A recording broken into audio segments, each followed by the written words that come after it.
बड़े इल्जाम हैं, उन्होंने मोबाइल थेफ्ट किया है, उसके साथ-साथ 97 लाख रुपीस की हेर-फेर की गई है, उसके साथ-साथ अन्य लोग भी मौजूद हैं। वहीं पर आज कांग्रेस का एनएसयूआई के द्वारा तो उन्होंने ले ली है, लेकिन हम ये सवाल पूछना चाहते हैं कि ये दोहरा कानून क्यों चल रहा है?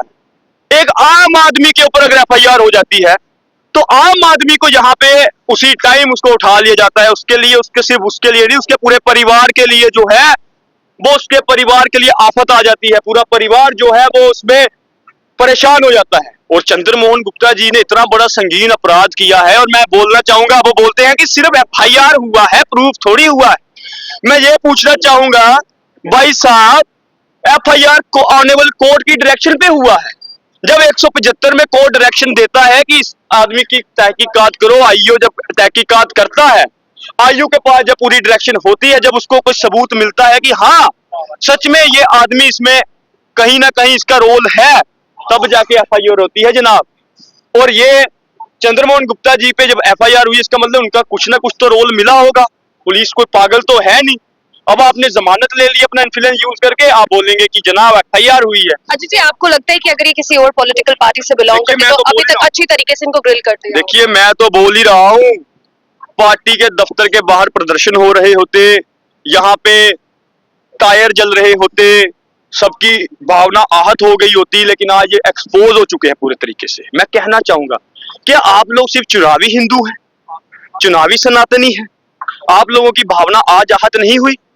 जब इतनी बड़ी एफआईआर हो गई, इतने बड़े नेता पे हो गई, तो वो लोग आज कहां पे हैं जो लोग बंगाल के अंदर कुछ हो जाए तो परेड के अंदर आके नारे मारते हैं, केरला में कुछ हो जाए बोलेंगे बंगाल फाइल देखो, अपील करेंगे, लेकिन जम्मू फाइल जो गौ माता की तस्करी हो रही है उसके ऊपर ये मुंह में दही जमा के बैठेंगे। संगठन जो है, तो सर हम वही तो सवाल पूछ रहे हैं कि कहां पे है हमारे बड़े भाई जो हर बात में यहाँ पे आके प्रदर्शन करते हैं, और करना भी चाहिए।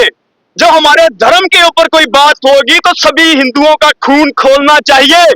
हम भी हिंदू हैं, हमारा खून भी खोला, और हम लोग यहाँ पे आके प्रदर्शन किया, हमने पुतला जलाया कि तुम्हारी ऐसी की तैसी, तुम कैसे भाई हमारी गौ माता के खिलाफ ऐसी आप बात करोगे, कैसे आप गौ माता का अपमान करोगे? क्या इन हिंदुओं का खून नहीं खोला? क्या ये लोग सिर्फ एक पार्टी के लिए प्रोपेगेंडा करने आते हैं, माहौल बनाने आते हैं? हम आए पूछेंगे इनको, यहाँ से सवाल पूछेंगे और इनको जवाब देने नहीं बनता। ये हमारे प्रश्न हैं और इन प्रश्नों के जवाब हम लेके रहेंगे। जिनके ऊपर इतने बड़े बड़े इल्जाम लगे हैं, वो बड़े धड़ल्ले से अभी प्रेस कॉन्फ्रेंस कर रहे हैं, बार बार से जमानत। देखिए, ये सत्ता जो होती है चलती फिरती हवा होती है, और सत्ता के नशे में चूर है, लेकिन गौ माता के अंदर 33 कोटि देवी देवताओं का वास होता है हिंदू धर्म के अकॉर्डिंग।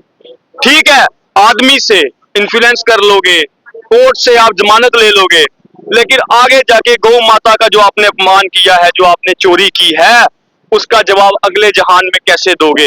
ये अपने पाप का घड़ा भर रहे हैं और भारतीय जनता पार्टी का पाप का घड़ा फूटने वाला है।